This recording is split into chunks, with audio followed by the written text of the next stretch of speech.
Ito po ang ating smart machine sa Roman. Ito po ay ginamit natin sa loob ng 6 na araw na umabot ng 111 meters.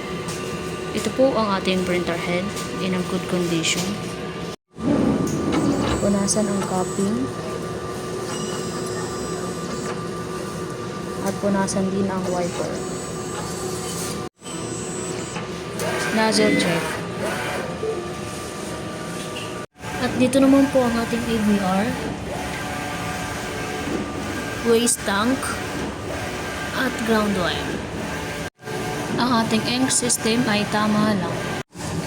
At ito naman po ang ating ICC profile. At ito naman po ang ating sub-roll 1.6, 1.5 withdrawal. Ito naman po ang ating consumable sa cyan ink, magenta,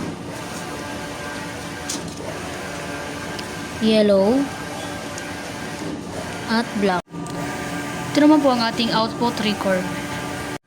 At ito naman po ang ating consumable withdrawal. At ito naman po ang ating stocks ng Sabrinova ink, CMYK, unused. Ito naman po ang ating used. At dito naman po ang stock natin ng Sabri paper.